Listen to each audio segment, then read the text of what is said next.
वालेकुम, welcome back to innovate IT zone. आज हम लोग डिस्कस करने जा रहे हैं इस वीडियो के अंदर हमारे जो प्रोग्रामिंग फंडामेंटल की वाइवा क्वेश्चंस हैं। आप लोगों के सामने आउटलाइन जो है वो मैंने ओपन की हुई है और आउटलाइन से ही आप लोगों को अंदाज़ा हो जाएगा हमने किस तरह के वाइवा क्वेश्चन जो हैं वो मैं आप लोगों को प्रोवाइड करने जा रही हूँ, प्लस इनके आंसर्स। ठीक है, और इसी वाइवा क्वेश्चन को अगर आप लोग कर लेते हैं तो आपके सारे के सारे जो डाउट्स हैं वो क्लियर हो जाएंगे। ठीक है, तो सबसे पहला क्वेश्चन आता है हमारे पास डाटा टाइप्स के लिहाज से, what are the basic data types in C. तो सी के अंदर हमारे पास जो बेसिक डाटा टाइप्स कौन कौन सी हैं, तो सबसे पहले तो हमारे पास आ जाती है हमारी इंटीजर टाइप आ जाती है, उसके बाद आ जाती है हमारी फ्लॉट आ जाती है, हमारा करेक्टर्स वाले आ जाते हैं, डबल आ जाते हैं और वॉइड जैसी जो बेसिक डाटा टाइप्स हैं वो हम लोग किसके अंदर सी के अंदर जो है बेसिकली यूज़ करते हैं। उसके बाद उन्होंने कहा है कि different between the int and float data type. तो इंट और फ्लोट डाटा टाइप के दरमियान में क्या डिफरेंस है उस चीज़ को मैं बताती हूँ। इंट जो होती है ये हमारे पास जो हमारे होल नंबर्स होते हैं या जो इंटीजर्स होते हैं उनको स्टोर करने के लिए हम लोग इंटीजर डाटा टाइप का यूज़ करते हैं। और फ्लोट जो होती है बेसिकली हमारे जो भी डेसिमल नंबर्स होते हैं उन सबको स्टोर करने के लिए हम लोग जो है वो यूज़ करते हैं अपनी फ्लोट डाटा टाइप को। उसके बाद उन्होंने कहा है explain the character data types and it's uses. तो एग्जामिनर पूछ सकता है कि हमारी करेक्टर डाटा टाइप्स क्या होती हैं, चार डाटा टाइप क्या होती है।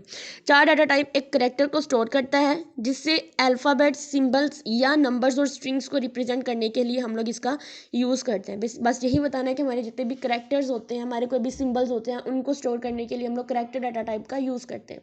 उसके बाद है how does the double data type different from the float data type. तो जो डबल डाटा टाइप होती है वो फ्लोट से ज़्यादा मेमोरी एलोकेट करती है, इसलिए डबल जो होती है वो फ्लोट से ज़्यादा प्रिसाइज डेसिमल वैल्यू को स्टोर कर सकता है। यानी ऐसा होता है कि हम लोग फ्लोट भी यूज़ कर सकते हैं, हम लोग डबल भी यूज़ कर सकते हैं। तो जो डबल होती है बेसिकली ये ज़्यादा अच्छे से हमें जो है वो ये ज़्यादा मेमोरी एलोकेट तो करती है, लेकिन ये हमें रिजल्ट जो होता है वो प्रीसाइजली यानी अच्छा रिजल्ट जो है वो प्रोवाइड करती है। तो इन दोनों के दरमियान में डिफरेंस भी पूछ सकते हैं। उसके बाद पूछते हैं what is the size of the int data type on different system.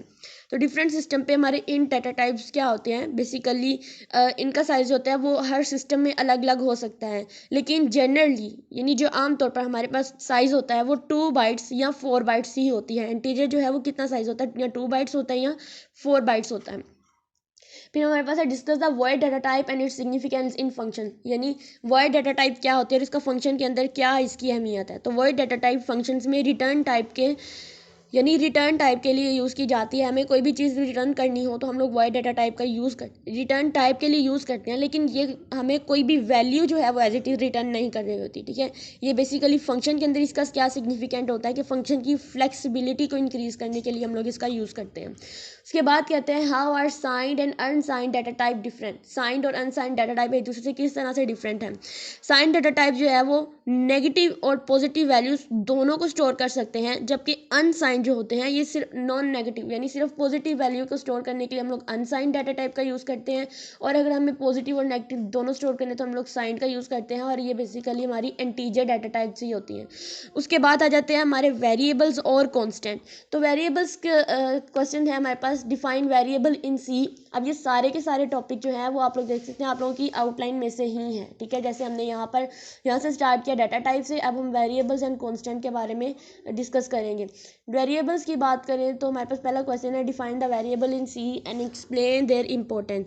तो वेरिएबल के बारे में बताऊँ तो ये एक टेम्पररी मेमोरी लोकेशन होती है जो वैल्यूज़ स्टोर करते हैं और प्रोग्राम में फ्लेक्सिबिलिटी प्रोवाइड करते हैं। बस हमने इनके दो आंसर यानी दो लाइन का ही आंसर याद करना है। हमारे पास जो है वेरिएबल्स क्या होते हैं बेसिकली अगर मैं आप लोगों को बताऊं तो जैसे इंट है एक डाटा टाइप है। ठीक है, तो इस डाटा टाइप के आगे ये जो ए लिखा है मैंने, ये ए एक वेरिएबल है और ये हमारे पास किस लिए यूज़ होता है कि टेम्परेरी मेमोरी बनाने के लिए। यानी हमारे बैकएंड पे कुछ इस तरह की एक मेमोरी बन जाती है, वो परमानेंट नहीं होती, वो टेम्परेरी होती है, हम जब चाहे इसको रिमूव कर सकते हैं। ठीक है, उसके बाद हमारे पास सी में इसकी क्या इंपॉर्टेंट होती है कि सी में इसकी इंपॉर्टेंट ये होती है कि ये हमें प्रोग्राम में फ्लेक्सिबिलिटी प्रोवाइड करते हैं। उसके बाद हमारा नेक्स्ट क्वेश्चन है how do you declares and initialize a variable in C. तो हम लोग सी के अंदर इसको बेसिकली किस तरह से इनिशियल डिक्लेयर करते हैं, हम इसको वेरिएबल को डिक्लेयर करते हैं इसकी डाटा टाइप के साथ। जैसे मैंने फ्लोट इंट की एग्जांपल लूँ तो इंट ए क्या था, इंट ए मेरे पास एक वेरिएबल की डिक्लेरेशन थी और इसके बाद हम सेमीकोलन लगा देते हैं। लेकिन हमने अगर इसको इनिशियलाइज़ करना है तो कोई ना कोई वैल्यू इसको असाइन कर देंगे। जैसे यहाँ पर मैं लिखती हूँ इंट ए, ठीक है, और इसको मैंने कोई वैल्यू असाइन कर दी, फॉर एग्जांपल 2, तो क्या होगा, ये हमारे वेरिएबल की इनिशियलाइजेशन हो जाएगी।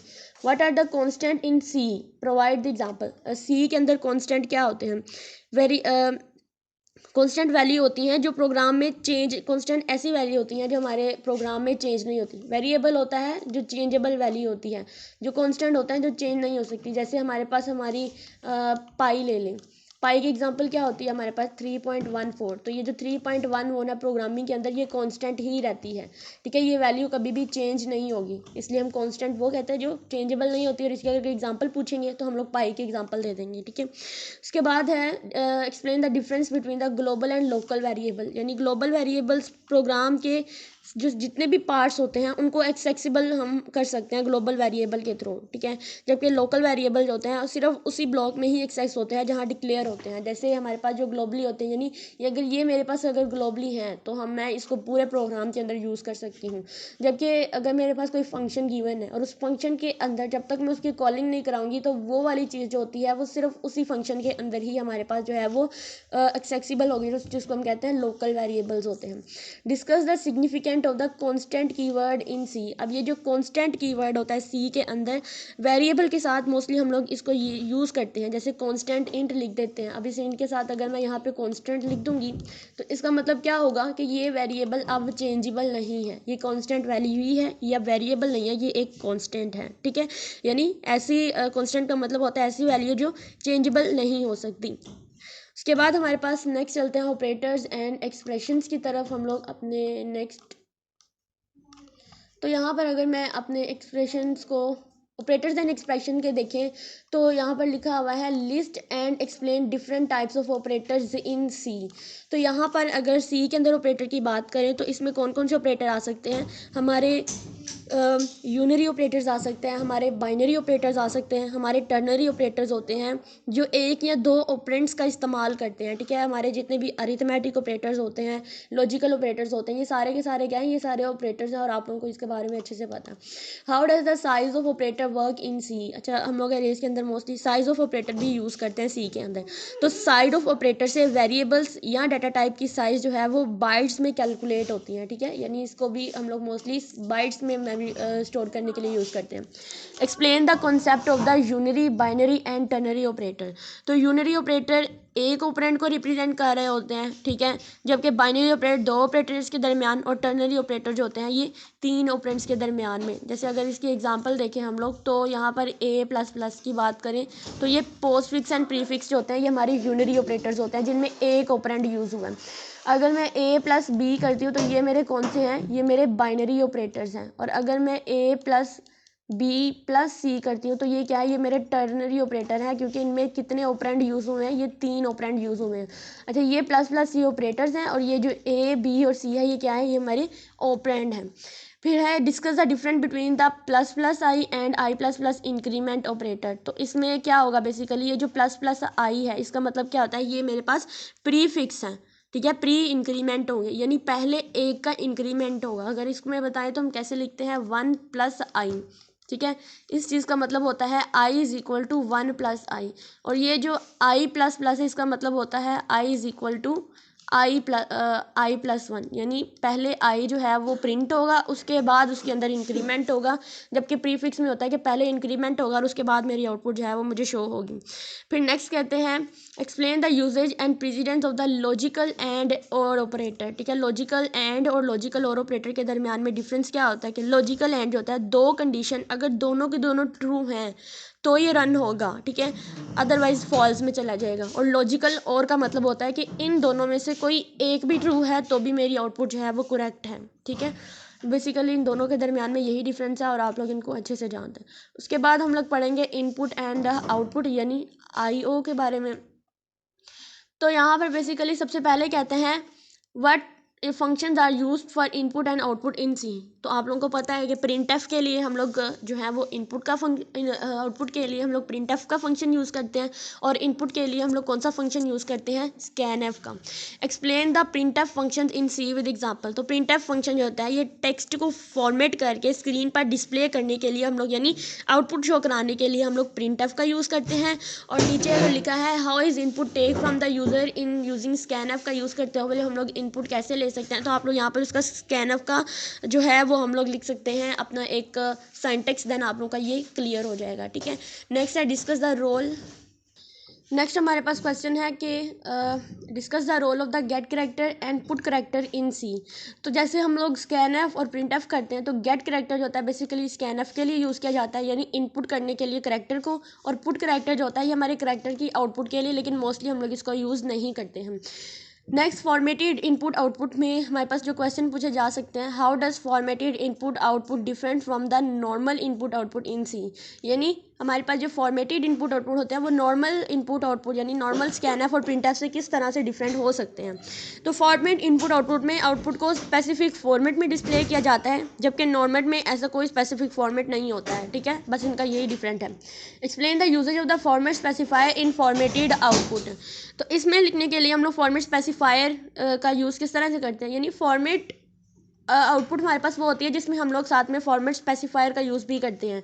तो फॉर्मेट स्पेसिफायर कौन कौन से हैं, परसेंटेज डी हो गया, परसेंटेज एफ हो गया, परसेंटेज सी हो गया, यानी आउटपुट को किसी स्पेसिफिक डाटा टाइप के हिसाब से डिस्प्ले करने को हम लोग फॉर्मेट आउटपुट कहते हैं। ठीक है, अगर हम सिंपल ही हम लोग बस कॉलम्स लगाकर उसको डबल कोट्स के अंदर लिख देंगे और फॉर्मेट स्पेसिफायर का यूज़ नहीं करेंगे तो वो सिर्फ एक नॉर्मल आउटपुट होगी। ठीक है, what are the common format specifier use in the printf and scanf के अंदर कौन कौन से फॉर्मेट स्पेसिफायर यूज़ होते हैं, जैसे मैंने अभी बताया परसेंटेज डी इंटीजर के लिए यूज़ होता है, परसेंटेज एफ जो है फ्लोट के लिए यूज़ होता है, परसेंटेज सी जो है ये करेक्टर के लिए यूज़ होता है। ठीक है, जबकि स्कैनफ में इनके साथ जब हम लोग स्ट्रिंग बनानी होती है तब हम परसेंटेज एस यूज़ करते हैं। नेक्स्ट क्वेश्चन है हमारे पास, how can you align output using the format input output के साथ आप लोग आउटपुट को कैसे अलाइन कर सकते हैं। तो फॉर्मेट इनपुट आउटपुट में आउटपुट को अलाइन करने के लिए विड्थ और प्रिसीजन को स्पेसिफाई करने के लिए अलाइन किया जाता है। यानी आप ये कह सकते हैं कि जैसे अगर मैंने अरे के अंदर हम लोगों ने एक यूज़ किया था साइज टी, तो हम लोग उसकी आउटपुट के लिए क्या यूज़ कर रहे थे, परसेंटेज 7 तो ये जो 7 था ये बेसिकली क्या था हमारे पास, ये कोई ना कोई स्पेस ही थी। ठीक है, उसमें कोई ना कोई विड्थ देने के लिए हम लोग जो अलाइन करते हैं आउटपुट को, वो हमारे पास कौन सी होती है, वो हमारे पास फॉर्मेटेड इनपुट आउटपुट होती है। जैसे अगर मैं आप लोगों को एग्जांपल दूं, अगर मैं चाहती हूँ कि मेरे पास आउटपुट थोड़ा हट कर आए, ठीक है, तो मैं क्या करूँगी, परसेंटेज लिखकर साथ में 7D लिख दूंगी, तो इंटीजर में इतने स्पेस की विड्थ जो है वो आ जाएगी। ठीक है, उसके बाद है एस्केप की सीक्वेंस के बारे में, define the escape sequence in C. तो एस्केप सीक्वेंस क्या होते हैं सी के अंदर, बेसिकली हमारे पास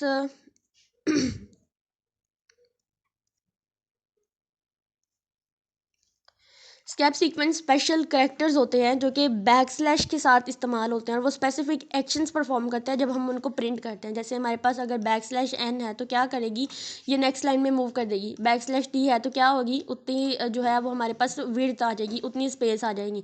बैकस्लैश हमारे पास बी है तो हम क्या करेंगे, इसके अंदर कोई बार वगैरह लगा देंगे। फिर नेक्स्ट क्वेश्चन है list some commonly use escape sequence and their purpose. तो हमने बताया कि परसेंटेज बैकस्लैश एन जो है ये किस लिए यूज़ होती है। क्वेश्चन है list some commonly use escape sequence and their purposes. तो इसमें बैकस्लैश एन जो है या एक हमारे पास ये स्केप सीक्वेंस है जो कि हमारे पास जो है ये नेक्स्ट लाइन के लिए यूज़ होता है। उसके बाद बैकस्लैश आर है जो कि कैरिज रिटर्न के लिए यूज़ होता है। बैकस्लैश बी है जो कि हमारे पास जो है वो बैक स्पेस के लिए यूज़ होता है, और बैकस्लैश टी है जो हमारे पास टैब के लिए यूज़ होता है। उसके बाद significant of the backslash n and t, इन दोनों के दरमियान में क्या डिफरेंस है इसको भी आप लोगों को पता है। Then how can you print special character using the escape sequence का यूज़ करते हुए हम सब स्पेशल कैरेक्टर को किस तरह से लिख सकते हैं। तो स्केप सीक्वेंस के जरिए हम स्पेशल कैरेक्टर को प्रिंट कर सकते हैं, जैसे कि साथ में एन लिखकर न्यू लाइन को प्रिंट कर सकते हैं। ठीक है, यानी टी डालकर जो है वो हम लोग टैब लिख सकते हैं, लिख नहीं सकते मतलब उतनी जो है स्पेशल कैरेक्टर का यूज़ करते हैं उतना जो है उनकी स्पेस वगैरह दे सकते हैं। Discuss the role of the b and backslash r in the C escape sequence. तो backslash b back space character है जो करंट पोजीशन को एक स्पेस पीछे ले जाती है, यानी जितनी भी हमारी पोजीशन है उसको वो एक स्पेस पीछे ले जाती है। जैसे अगर मेरी 1 प्रिंट हुई है और साथ में मैंने /b यूज़ किया हुआ है तो वो क्या करेगा, वो 1 को यहाँ की बजाय यहाँ पर प्रिंट कर देगा, ठीक है। उसके बाद /r है जो कैरेज रिटर्न होते हैं, यानी जो करंट लाइन को बिगनिंग पार्ट पर ले जाती है। ये लाइन हमारे पास 1 है तो वो उसको ऊपर वाली लाइन के अंदर जाकर प्रिंट करा देगी, ठीक है। अगर इस लाइन को मैंने नेक्स्ट प्रिंट कराया और /r भी यूज़ किया है तो देन वो उसको स्टार्ट पर ले जाएगी। उसके बाद हमारे पास डिसीजन मेकिंग स्टार्ट होते हैं हमारे, जिसमें हम लोग इफ़ कंडीशंस, इफ एल्स, इस तरह के जितने भी डिसीजंस वगैरह होते हैं वो यूज़ करते हैं, ठीक है। तो सबसे पहले जो क्वेश्चन इससे रिलेटेड आता है वो आता है explain the purpose of the if statement in the C, ठीक है, प्रोवाइड एन एग्जाम्पल। तो सी के अंदर हमारे पास इफ़ स्टेटमेंट का क्या यूज़ होता है, इसकी एग्जाम्पल प्रोवाइड करनी है। इफ़ स्टेटमेंट होती है सी में कंडीशन चेक करने के लिए इस्तेमाल होती है, जैसे कि मैं लिखती हूँ int num is equal to अगर 10 है तो आप लोगों ने इसकी कोई भी एग्जाम्पल लेनी है कि अगर नम ग्रेटर दैन 0 है तो मुझे कोई पॉजिटिव नंबर रिटर्न करेगा, ठीक है। उसकी फॉल्स कंडीशन इसकी कोई भी नहीं होती, ठीक है। उसके बाद difference between if and if else statement, तो इफ़ के अंदर हमारे पास जो कंडीशन ट्रू होती है वो हमारे पास प्रिंट होकर आती है, जबकि एल्स इफ़ एल्स के अंदर हमारे पास अगर कोई फॉल्स कंडीशन होती है तो देन अगर इफ़ कंडीशन ट्रू नहीं है तो हमारे पास जो एल्स पार्ट में होती है वो चीज़ इसमें प्रिंट होकर आती है। तो इसमें पूरे ये जितने भी क्वेश्चन लिखे हुए हैं इनमें यही बार बार यूज़ हो रहा है।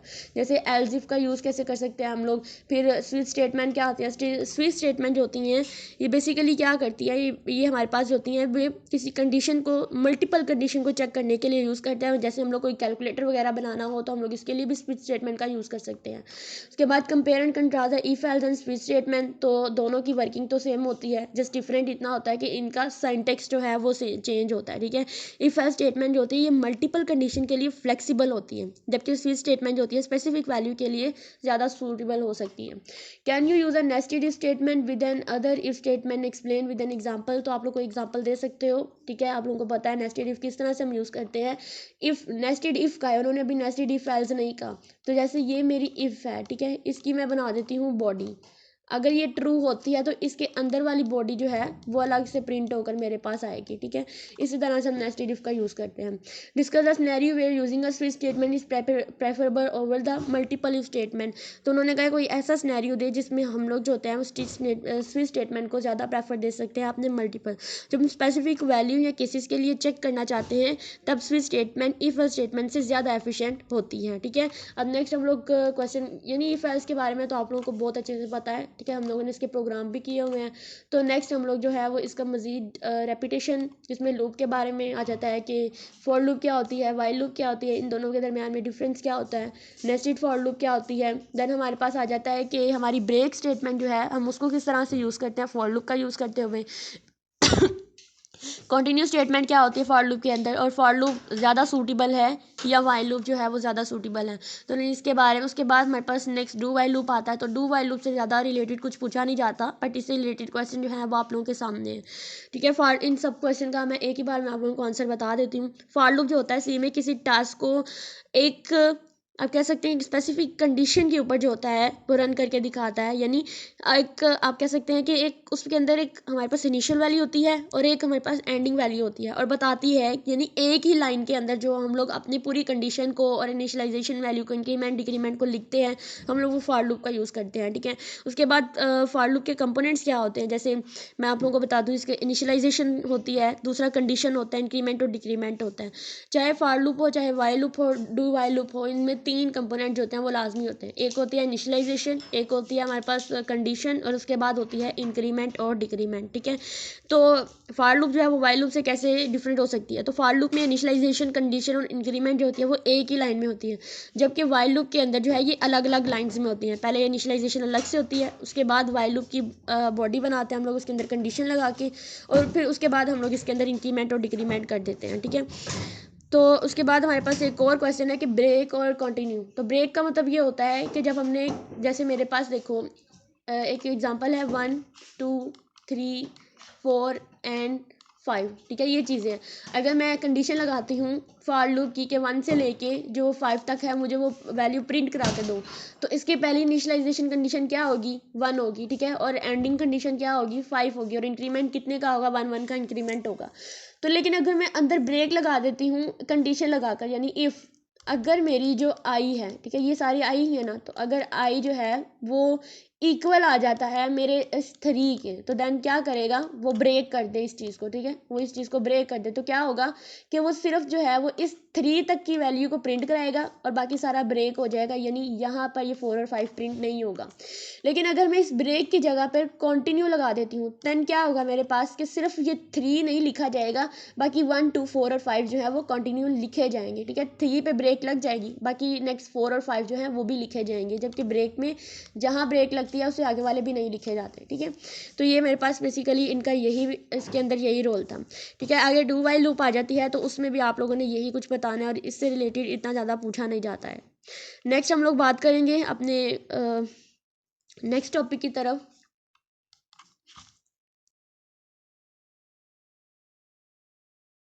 नेक्स्ट हमारे पास क्वेश्चन फंक्शन से रिलेटेड आ रहे हैं। तो फंक्शन प्रोटोटाइप्स के बारे में कहते हैं, what is the purpose of the function prototype in C. तो बेसिकली फंक्शन डिक्लेरेशन को ही हम लोग फंक्शन प्रोटोटाइप कहते हैं, ठीक है। इसके अंदर क्या जो फंक्शन के नेम, पैरामीटर्स और रिटर्न टाइप को डिफाइन करते हैं ताकि कंपाइलर फंक्शन की एग्जिस्टेंस को पहचान सके। अब इन फंक्शन से रिलेटेड जितने भी क्वेश्चन है ना, इन सबको करने से पहले, यानी ये वाले जितने भी यहाँ तक के क्वेश्चन हैं, इन सबको करने से पहले आप लोगों को अगर मेरी आप लोग फंक्शन से रिलेटेड एक वीडियो देख लेते हैं ना, मेरे पास फंक्शन के से रिलेटेड एक वीडियो है जिसका लिंक मैं आपको कमेंट सेक्शन में डाल दूंगी, ठीक है, डिस्क्रिप्शन में नहीं, आपको मैं कमेंट सेक्शन में डाल दूंगी।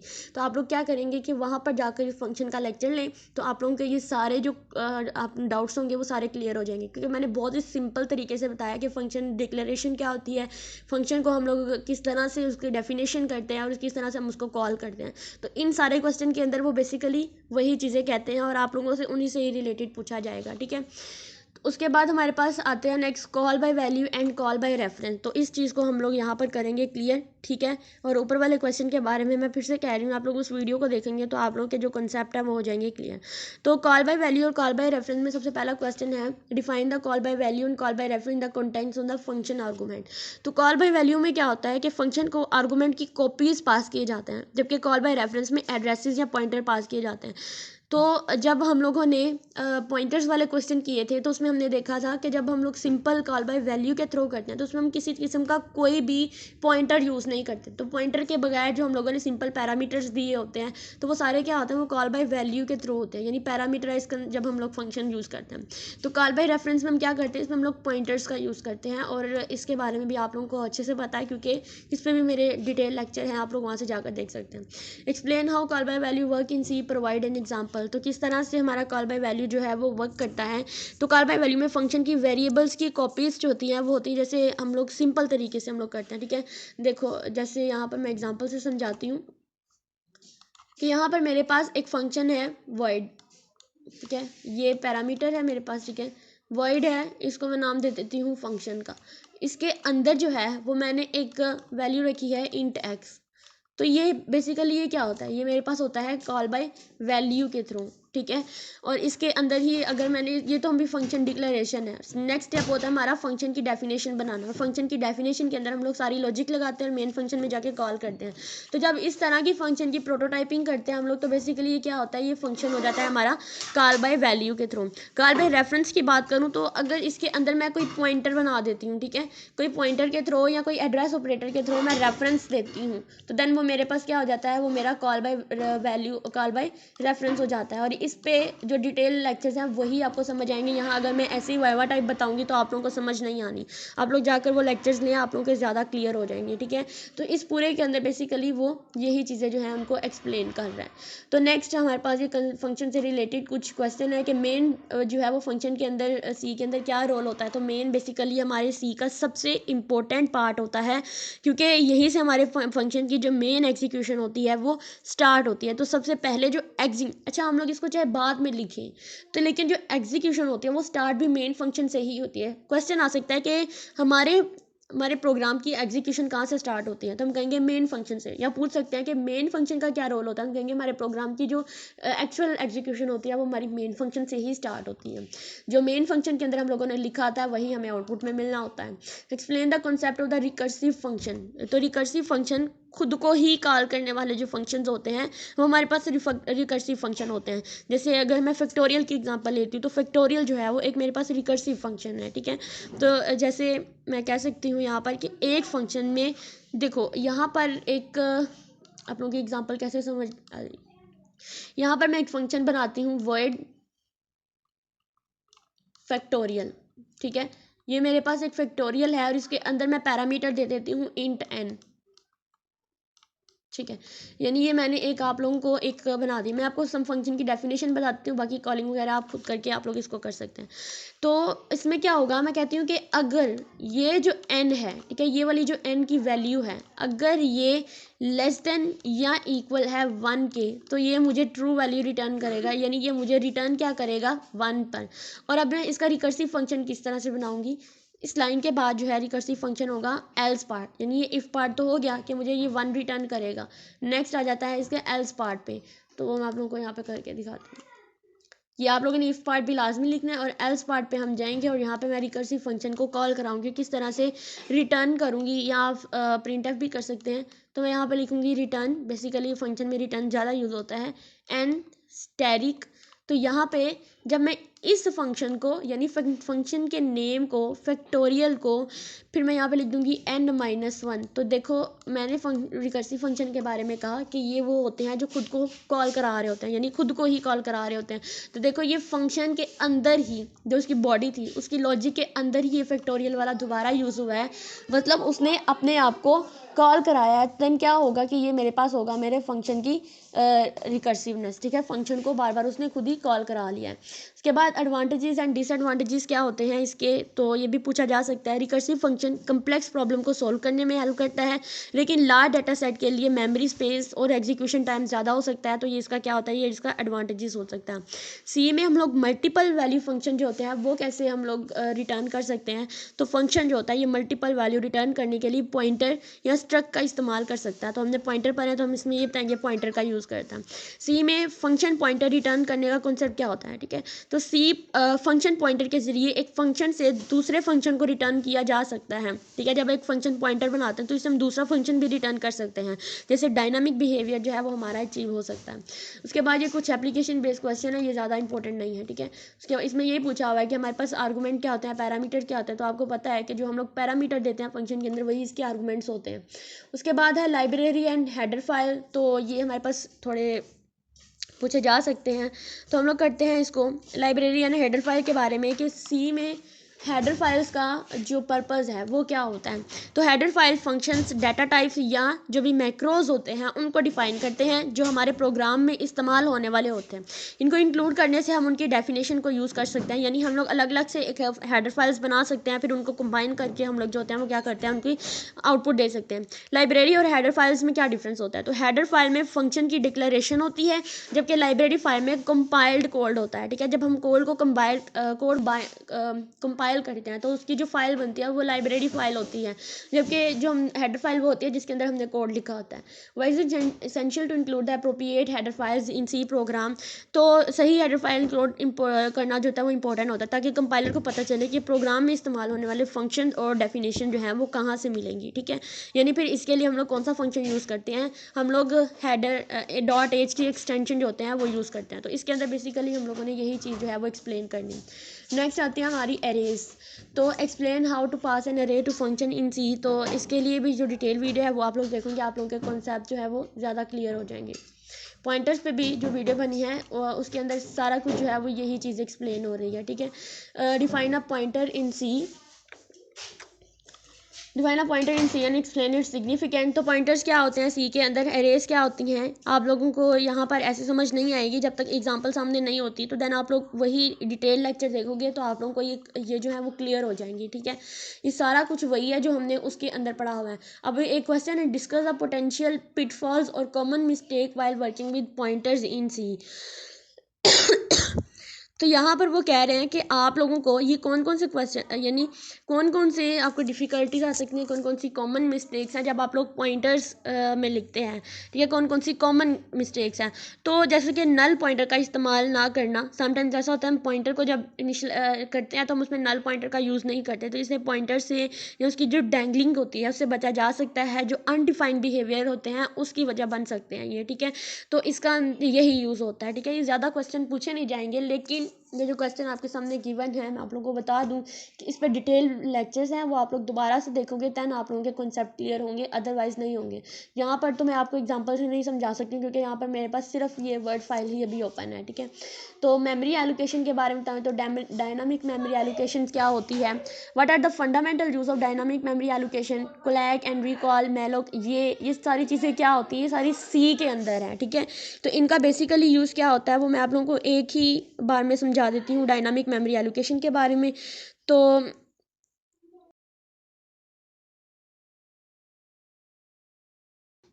डायनामिक मेमोरी एलोकेशन की ज़रूरत होती है जब हमें रन टाइम में मेमोरी एलोकेट करनी होती है, जैसे अब हमारे प्रोग्राम के वेरिएबल साइज़ की या अनप्रिडिक्टेबल अमाउंट में मेमोरी की ज़रूरत होती है।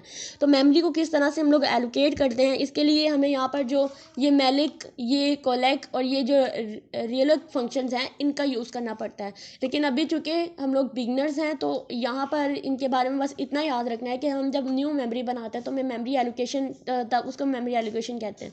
तो उनके लिए हम लोग सी के अंदर जो है वो ये फंक्शन यूज़ करते हैं। अगर C++ की बात करेंगे तो उसके अंदर हम लोग न्यू का कीवर्ड यूज़ करेंगे, ठीक है। तो ये सारे जो हैं वो हम लोग यूज़ करते हैं। और अगर मेमोरी को डी एलोकेट करना है यानी अगर मेमोरी को डिलीट करना है तो हम लोग सी के अंदर फ्री का फंक्शन जो है वो यूज़ करते हैं। उसके बाद यूज़र डिफाइंड डाटा टाइप्स क्या होती हैं उसको हम लोग यहाँ पर डिस्कस करेंगे। नेक्स्ट हम लोग स्टार्ट करेंगे फाइल हैंडलिंग के बारे में, सी फाइल प्रोसेसिंग। तो ये जो फाइल प्रोसेसिंग है ना सी के अंदर, यही फाइल हैंडलिंग होती है। तो इसके क्वेश्चन थोड़े से इंपॉर्टेंट हैं, ज़्यादा इंपॉर्टेंट नहीं है, ठीक है। बाकी जितना मैंने बता दिया आपको वो आप लोग अच्छे से अगर कर लेते हो ना तो देन अगर वो वीडियोज़ भी आप लोग एक दफ़ा फिर से देख लेते हैं जो मेरे लेक्चर्स अवेलेबल हैं तो आप लोगों के बहुत हद तक जो वाइवा क्वेश्चन हैं वो आप लोगों के क्लियर हो सकते हैं। तो सी में फाइल प्रोसेसिंग क्या होती है, what is the role of the files and streams in C.